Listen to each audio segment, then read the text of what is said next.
Estamos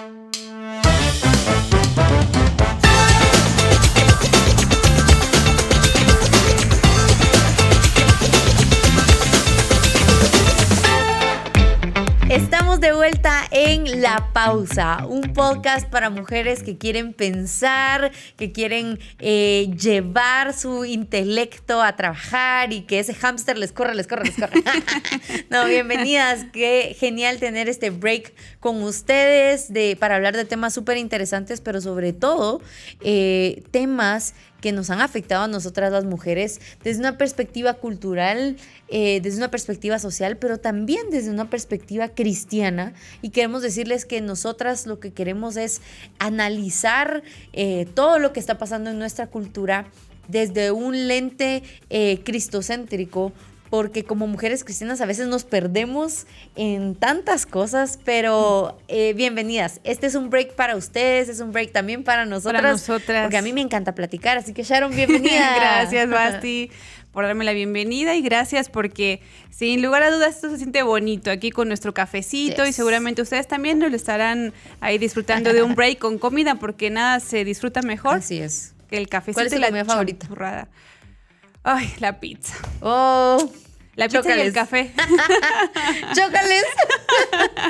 Bueno, así que bienvenidas. Cuéntenos ahí en los comentarios también cuál es su comida favorita, qué les gusta comer cuando están viendo su película favorita o cuando están leyendo su libro favorito. También mándenos recomendaciones de lecturas, de películas. Creo que es una buena forma también de llenar nuestro canasta de entretenimiento. y gastar dinerito en así libros es. y pero en menos bueno, comida.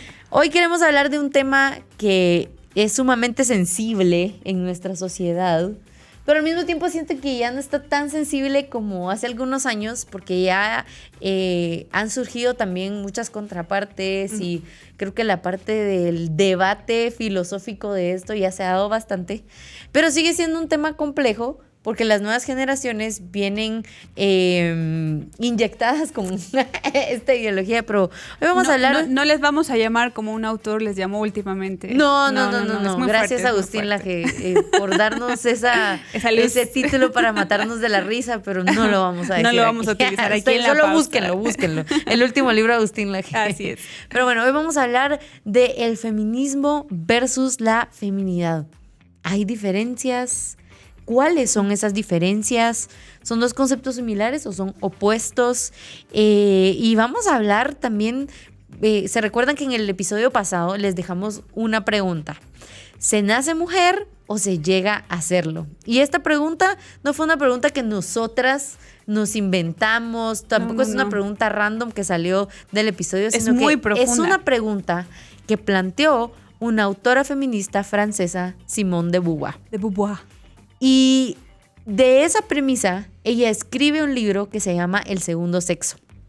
Y así es como empieza una verdadera ola del feminismo a nuestro mundo actual. Y aquí quiero hablar un poco de la tercera ola. En el episodio anterior hablamos un poco sobre la primera y la segunda ola del feminismo y hablábamos que la primera ola del feminismo tenía un corte de feminismo liberal que lo que buscaba era la participación de la mujer en la sociedad, que tuviera acceso a educación. Sin embargo, ya en la segunda ola empieza a meterse un tema político y empieza un feminismo marxista. Esta como categorización de las olas del feminismo viene del libro negro de la nueva izquierda. Ya supimos. Nicolás. En el episodio pasado no me acordaba el nombre, pero es de Agustín Laje y de Nicolás Márquez. Así es. Disclaimer. Y vemos a este feminismo marxista que tiene mucha influencia por la Unión Soviética y empieza el declive de la figura de la mujer y de la familia y empieza un ataque directo. También te quiero decir que en la primera ola del feminismo también hay unos toques de esto y justo Yanis Fiamengo, que es una maestra, es una catedrática, se ha dedicado a investigar el feminismo. Ella era una feminista muy empatizada, militaba en los 70s en Estados Unidos, pero ella empieza a ver ciertos rasgos del odio hacia el hombre. Y ella tiene un canal de YouTube muy bueno, la pueden buscar, Janice Fiamengo, y ella dice, realmente el feminismo no siempre fue por la igualdad. También tenía unos tintes de odio hacia el hombre y de resentimiento y rencor hacia la figura masculina. Y eso ha permeado mucho el feminismo que hoy conocemos, ¿no? Y aunque no lo creamos, viene desde esa primera ola, aunque era de un tono liberal, ¿verdad? Sí, y incluso la persona que citábamos, Simone de Beauvoir, aunque no ataca, bueno, no sé en cuanto al tema del hombre, pero sí ataca mucho la maternidad. Ataca al hombre, ataca la maternidad, ataca a la familia. Y de ese ataque de Simone de Beauvoir empieza también a nacer el tema de la ideología de género, porque ella empieza a cuestionar no solo la figura del hombre, sino incluso la figura de la mujer.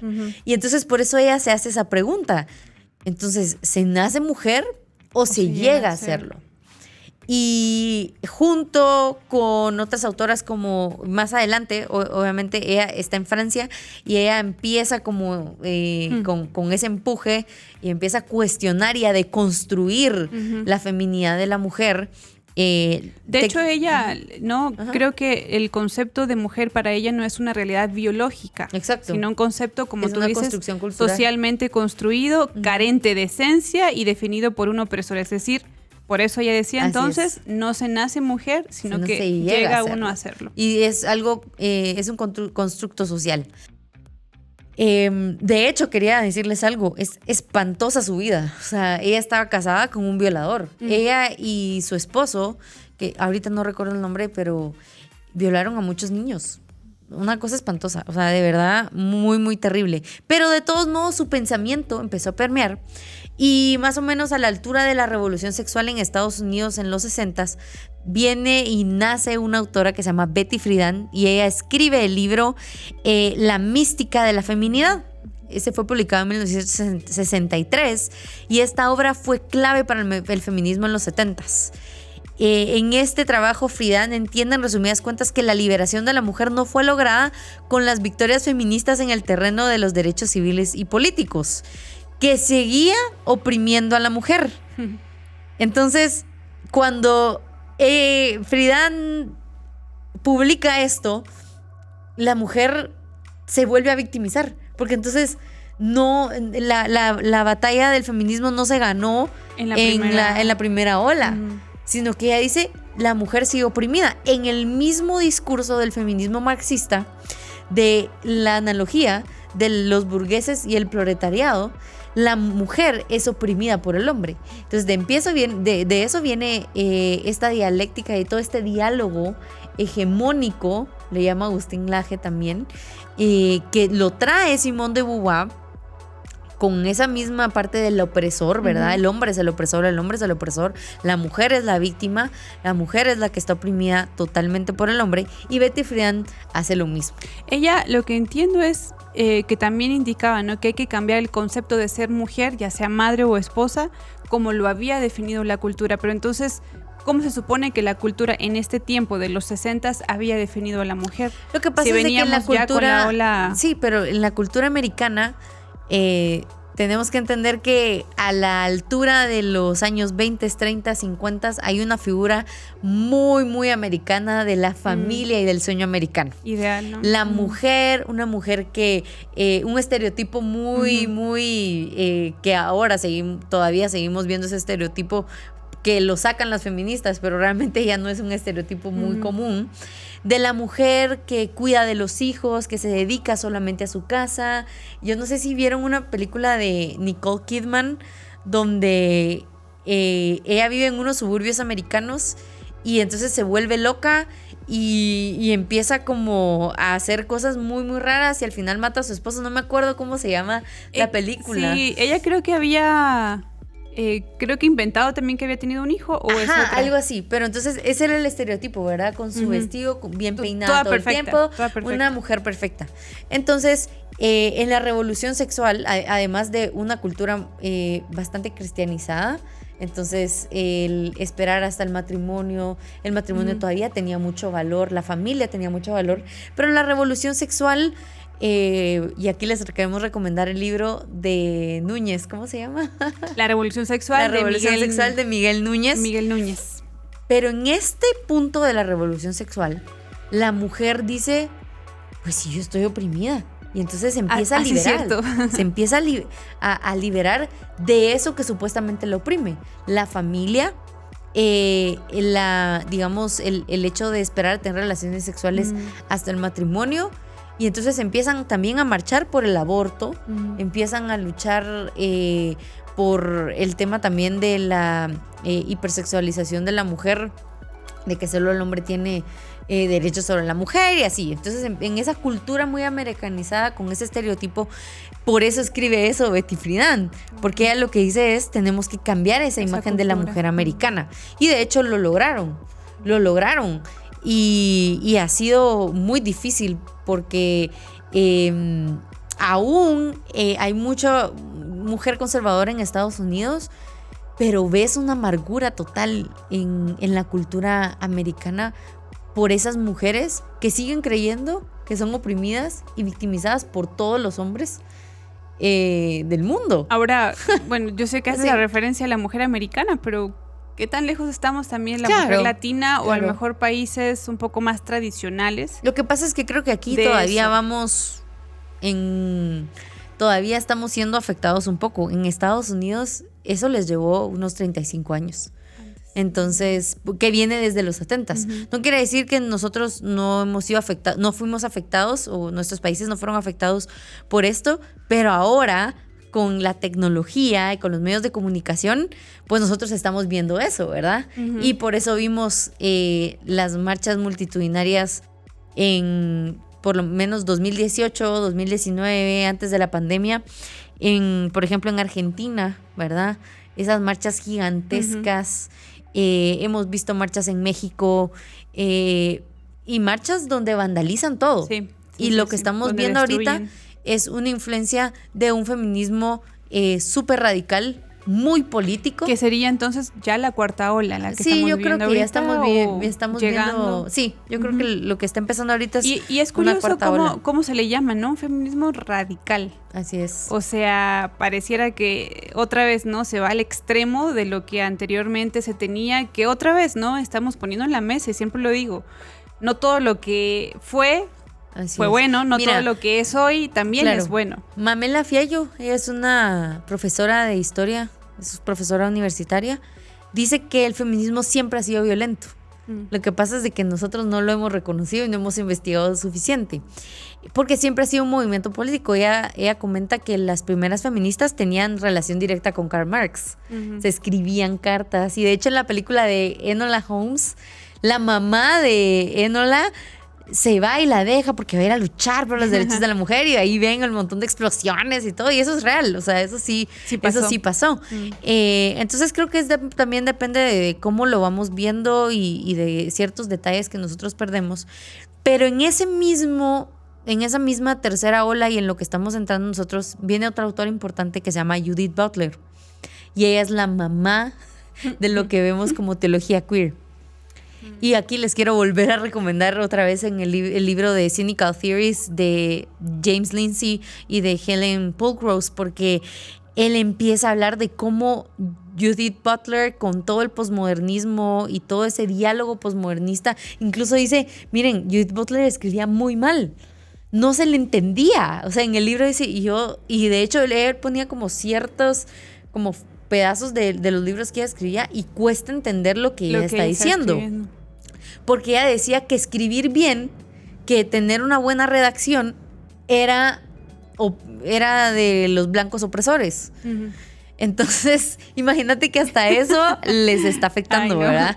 Y lo vemos, porque entonces ahora tenemos un feminismo que si te bañas, entonces estás oprimida por la clase. Rasuras. Si te rasuras las axilas, es normal tener vello, sí, es normal. Bueno, pero y también si eso, alguien se quiere rasurar. Sí, y la moda y todo lo que se está viendo hoy, o sea, es como que hoy, y la pregunta es, que lo habíamos platicado, ¿no? Y entonces, ¿qué es ser femenino? Así es. O bueno, femenina. ¿No? ¿Cuál es la cualidad de lo femenino? Así es. Después de dar este análisis, y que fue muy breve, sí, Aquí, hay mucho. aquí sí, fue muy breve porque sé que hay demasiada historia, demasiados datos, demasiados escritores y personas muy importantes, ¿verdad? Que no todos los deberíamos de tildar como erróneos o malos, sino creo que es juzgar lo que ellos han escrito. Claro. La pregunta es otra vez, ¿no? Entonces, ¿qué es ser femenino? ¿Cuál es la cualidad de lo femenino? Es decir, toda esa apariencia física o gustos.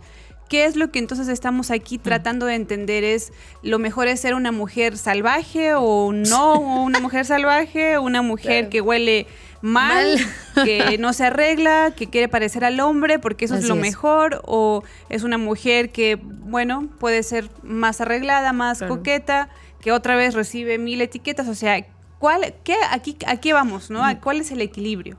Mira, yo te respondo con otra pregunta. Ser mujer no tiene nada que ver con lo físico. Entonces, porque hay hombres que se dicen ser mujeres y se quieren vestir como mujeres. O sea, obviamente nuestros gustos por la ropa, aunque sean impuestos por el marketing, lo que sea, hay algo en nuestra feminidad que ve y le atrae un vestido, que le atrae ciertos colores, que le atrae... Perdón. Que le atrae tener las uñas. Pero esa es mi pregunta, o sea, ¿por qué si estas cosas, estos detalles físicos no son importantes en lo que define nuestra feminidad? ¿Por qué cuando un hombre quiere ser mujer se pinta las uñas, utiliza maquillaje, se pone vestido, se pone zapatos con tacón? Entonces es una pregunta para ustedes también. Y también es al revés, Basti. Claro, ¿no? Cuando una mujer quiere ser un hombre, se masculiniza. Totalmente. Se quita incluso hasta sus pechos, ¿no? Muchas actrices, o bueno, tengo en mente alguna que hizo eso. ¿Cómo es que se llama? Que también ya trae el cabello cortito. Sí. Pero mira, no solo pensando en estas cosas que nos adornan, ya sea hombre o mujer, también la parte del cuerpo de la mujer es, está gritando lo femenino. Claro. Está gritando, ¿no? Porque nosotras... hay una esencia. Exacto, ¿no? O sea, todo nuestro cuerpo está gritando que es algo femenino que tenemos. Pero entonces, de repente sí, y eso creo que es muy real. Hay situaciones, casos, traumas. Sí, totalmente. Y eso no lo podemos negar. Afectan esta parte de lo femenino. A mí me gustaría que viéramos dos conceptos que propone el feminismo y dos conceptos que propone el cristianismo. Y hoy ya quisiéramos hablar. Creo que vamos a tener que ir más rápido porque está bien intenso, pero hay dos conceptos que me gustaría que habláramos en este tiempo que nos queda. Y el primero es emancipación versus sujeción bíblica. Y el segundo es mi cuerpo, mi decisión versus imago Dei. Hechos a imagen y semejanza. ¿Por qué? Porque son parte esencial de nuestra esencia. Yo sé que puede ser un tema sensible el tema de la sujeción. Sé que ha habido mucho abuso de poder en la iglesia y eso de verdad que no lo vamos a negar y no venimos a negar las situaciones difíciles. Pero hay un concepto bíblico. Hay un concepto bíblico y hay un principio bíblico de la sujeción que Dios nos dejó en su palabra y nos vamos a ir a eso, no a la distorsión de este principio. Y para eso queremos ir a Efesios 5:21. Vamos a dejar un poquito a un lado el tema de la mujer con el varón, ¿verdad? No queremos meternos en eso ahora. Lo vamos a prometer para las siguientes ocasiones. Pero Efesios 5:21 dice, es más, sométanse unos a otros por reverencia a Cristo, ¿no? Y este término se utiliza en muchos pasajes. De hecho, en el Nuevo Testamento se encuentra 17 veces. Y curiosamente, cuando hablamos de esto, tenemos una idea negativa de la idea de someterse. Y cuando vamos a algunos textos, también no leemos un poquito antes y un poquito después, ¿no? Que es parte de entender y leer el texto en su contexto. Entonces, este texto, sométanse unos a otros por reverencia a Cristo, no me está diciendo tú, Basti, no a esta persona, o tú a tu esposo. Más adelante sí lo comenta, pero aquí la primicia que se indica primero, que Pablo le ha indicado, es unos a otros. Y esto versus la emancipación de la que hoy estamos obviamente viviendo, como una mujer cristiana debería haber esta idea del sometimiento del uno al otro, porque yo también en esa idea tendría que también respetar esto entre tú y yo, porque la idea de emancipación, la idea de someterse indica, ¿no? Algo muy rico que Pablo nos decía, ser el más pequeño, lavar los pies de los otros discípulos, prefiriéndonos los unos a los otros. Nada por ambición personal o por vanagloria, estimando al otro como mejor que él mismo, ¿no? El afecto de los unos para con otros, la humildad y el ánimo pronto para cooperar con los otros miembros del cuerpo son las virtudes que podemos ver implicadas aquí en Efesios. Wow. ¿No? Otra vez, con total humildad y mansedumbre, con paciencia, soportándonos los unos a los otros en amor, haciendo todo esfuerzo para preservar la unidad impartida por el Espíritu mediante el vínculo que es la paz y siempre en reverencia a Cristo. Wow. Y entonces, ¿qué nos dice la emancipación? Porque aquí estamos haciendo un llamado a la mujer que es cristiana, a la mujer que ha basado su fe en la palabra, en las escrituras, en lo que el Señor se ha revelado. Pero entonces, ¿qué nos dice la emancipación? La emancipación viene directamente del feminismo marxista, porque estamos hablando de que si el feminismo marxista ha propuesto que la mujer está oprimida por el hombre, entonces debe emanciparse, o sea, debe liberarse de todo lo que la oprime. Eso incluye no solo al hombre como hombre, sino a su esposo, su familia. El padre. El padre, los hijos, porque son cosas que la oprimen. Y como dijo Simone de Beauvoir, no tiene ni esencia la mujer. Entonces, a eso se refiere la emancipación. Viene de un término muy político. Y también, obviamente, detrás de lo político siempre hay una ideología, como lo hemos hablado. Entonces, el cristianismo nos dice otra cosa, ¿no? Y yo creo que a Basi se le olvidó poner eso. Con razón no me escuchabas. Pero los quiero mucho. Retardada la respuesta. Vamos a obviar y a ignorar que esto pasó, pero ya entra el podcast. No importa, aquí naturales. Bueno, pero seguimos con el tema. Así es. Entonces, el cristianismo sí nos lanza. Y es un reto, es un reto. Pero ¿sabes qué?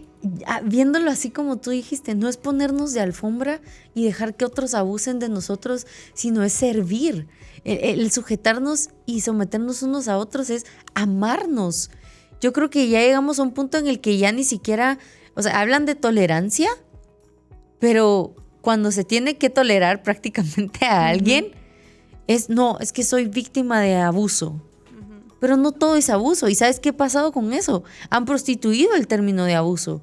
Y entonces ahora cualquier error, cualquier falta que pueda cometer el prójimo contra uno es un abuso. Cuando realmente hay personas que han sufrido eso y como se ha popularizado tanto el término, ya no se le pone realmente la atención que debe ponerse a lo que realmente es abuso. Entonces me llamó mucho la atención todo lo que dijiste, porque entonces estamos hablando de que la sujeción no es solo, no es me pongo de alfombra y que hagan lo que quieran conmigo, sino es hago algo por la otra persona, la sirvo con amor, soporto con amor, le tengo tolerancia, lo amo con verdadero amor de Cristo, y creo que eso nos da como un mejor panorama de lo que realmente es sujetarnos en la práctica. Así es, sí. Y bueno, lamentablemente como iglesias en general, porque aquí no nos vamos a referir a una en específico, no hemos presentado este frente unido al mundo. Así es. Sino más bien es un ataque.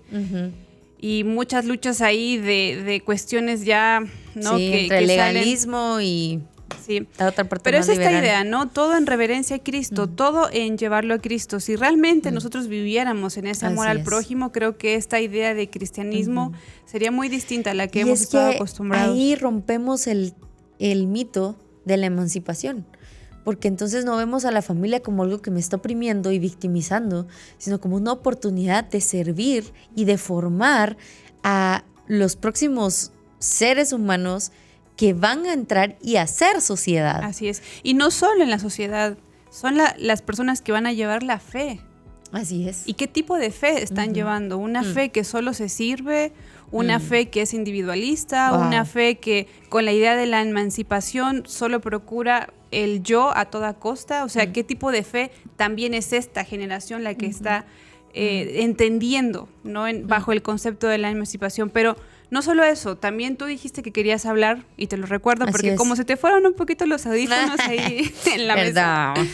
No. Mi cuerpo, mi decisión versus la Imago Dei. Así es, ese es otro concepto que creo que es importante, porque el feminismo nos dice, tú puedes hacer absolutamente todo lo que quieras con tu cuerpo. Pero el Señor nos dice, somos creados a su imagen y semejanza. Dice, momento. Ajá, a ver. ok, sí, yo te di ese cuerpo, Deténganse.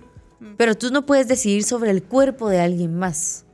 Y entonces, lamentablemente, lo que hemos recibido son mentiras, engaños, donde han incluso llegado a decir que los niños por nacer, por ejemplo, porque estamos hablando ya del tema del aborto, son parásitos y que hay una relación de parásito con la mamá, cuando realmente un parásito lo que hace es comerse al host, o sea, al cuerpo donde está viviendo. Un niño no, un niño va formándose dentro del vientre de su mamá, es un cuerpo, es un cuerpo individual, es un cuerpo aparte de la mamá, si no, entonces la mamá tendría 2 corazones, 2 estómagos, Claro. 20 dedos. Ahora, eso que tú dices con la idea del parásito, no otra vez es el lenguaje que las ideologías Así es. Utilizan para envolverte y uno Así como, perdón, pero como loro va repitiendo, ¿no? Sin entender lo que estamos diciendo. O sea, ¿cómo vamos a llamar a un ser humano parásito? Así es. Pero mira, increíble porque hay una doctora en TikTok que yo no sé si realmente llamarla doctora, pero le encanta debatir con, por ejemplo, con un montón de gente pro vida y los quiere hacer quedar mal. Pero uno de sus argumentos es que el útero es como una forma de escudo hacia la mujer porque el niño, si no estuviera dentro del útero, se carcomería a la mujer y es como una fortaleza de protección a la mujer. Entonces tú escuchas eso y dices, ay, es cierto, a mí me fue horrible en el embarazo, qué horrible, entonces sí, me estaba carcomiendo. Pero biológicamente es impresionante lo que hace el cuerpo de una mujer para dar vida. Entonces, el verdadero concepto de amar a nuestro prójimo es entender que fuimos creados a imagen y semejanza. Y aunque el feminismo te diga que es tu cuerpo y es tu total decisión, quiero decirte que en el cristianismo no es así. En el cristianismo nuestro cuerpo no nos pertenece, le pertenece a Dios y no podemos hacer lo que querramos con nuestro cuerpo. Incluso en cosas cotidianas, tú no puedes matar a alguien sin ninguna consecuencia. Así es. Y estás usando tu cuerpo para hacerlo. Entonces creo que es importante y no sé si quisieras dar alguna conclusión sobre este tema de la imagen de Dios. Sí, ese tema a mí me fascina. De hecho, en el blog de Instituto Crux pueden encontrar un par de escritos que se han hecho, que he hecho acerca de la Imago Dei. Que esto es en latín y tal vez ustedes no conocerán un poquito de latín como yo. Sí. Solo puedo decir. Ella me gana. Yo hablo solo español e inglés. Pero Sharon habla español, inglés y latín. y chileno y mexicano. Okay. Cuando nos referimos a la Imago Dei, que es en latín, nos estamos refiriendo a la imagen de Dios. Y antes de entender qué es la Imago Dei en su totalidad, quiero primero explicarles a qué se refiere imagen. Y en el hebreo vamos a ir un poquito a diferentes idiomas. Viene de una raíz que significa hacer sombra, de donde se derivan sus significados como fantasma, parecido, figura, ídolo, imagen. En asirios es una representación, una estatua, una imagen, y en griego se traduce como una representación o manifestación. Solo la palabra imagen. Ahora, si nos vamos a Génesis 1:26, se menciona literalmente que la humanidad ha sido creada a su imagen y semejanza, ¿no? Imago Dei, la imagen de Dios. Entonces, en relación a esto, hay un buen teólogo, Javier Picasa, hoy sí vamos a citar a varios, y él lo resume así: el hombre es a imagen de Dios porque habla, colaborando así en la creación. Dios crea a través de la palabra. El hombre ha de crear de igual manera. Es imagen de Dios porque sabe mirar como mira a Dios, descubriendo que las cosas eran y son buenas. Es imagen de Dios porque domina. Dios preside de su palabra y su mirada sobre todo lo que existe. El hombre preside sobre los sobrevivientes de su entorno. Es imagen de Dios porque puede descansar participando así del sábado divino. Esa imagen de Dios porque forma parte de una creación gratuita, siendo así gracia.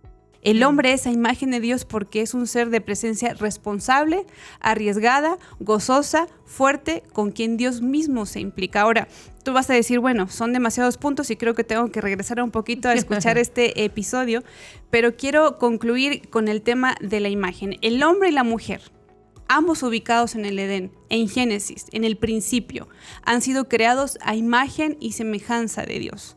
Esto implica, ¿no?, que somos la representación más alta del Creador, porque no se menciona en el texto bíblico que los ángeles fueron creados a imagen y semejanza. Fue el ser humano, hombre y mujer. Tenemos un estatus especial, participamos de la sabiduría y de la justicia de Dios, somos gobernantes y representantes de Dios en la creación. Aunque cabe aclarar que esta imagen y semejanza no es idéntica. Por los matices conceptuales que vamos a ver en el texto y por ciertas preposiciones que aquí estamos hablando ya un poquito complicado, a y según. Entonces tenemos un parentesco con esta relación a la naturaleza divina. Entonces, aunque está distorsionada esta imagen, los hombres y las mujeres, a pesar de la caída, seguimos mostrando esta imagen de Dios con la que hemos sido creados. Hombres y mujeres. Y estoy diciendo aquí, poniendo en la mesa, Basti, no me estoy refiriendo a cristianos. Hombres y mujeres. Así es. Y solo quiero terminar apoyando lo que dice Sharon.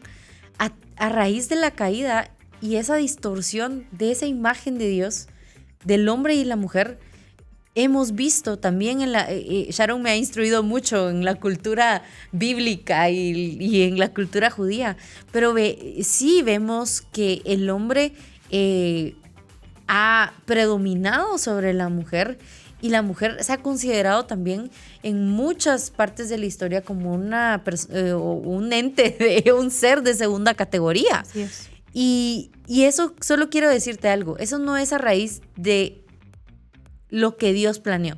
Es a raíz de la distorsión del plan de Dios, que es el pecado. Y vemos dos extremos muy fuertes, el machismo y el feminismo, que están en constante lucha, que creen que son enemigos, cuando el mensaje de la palabra son hechos a imagen y semejanza de Dios, tienen el mismo valor, pero son diferentes. Y fuimos creados diferentes para su gloria, para Él. Y cuando nosotros entendemos que esa es parte de nuestra identidad, podemos ver al hombre que sí, hay muchos hombres que han lastimado a mujeres, pero hay muchas mujeres que han lastimado a hombres. Y no podemos negarlo. Si Dios nos creó a su imagen y semejanza, debemos respetarnos y someternos unos a otros. Así que Sharon, podríamos seguir hablando de este tema y vamos a hacer más episodios, pero gracias por estar aquí. Gracias. De verdad, gracias por tomarse esta pausa para escucharnos hablar de este tema que nos apasiona. Y recuerden que están escuchando La Pausa. El menú de hoy fue feminismo versus feminidad. Esperamos que estas 4 características de las que hablamos puedan quedar en sus mentes y que ustedes puedan seguir investigando. Así que nos vemos a la próxima.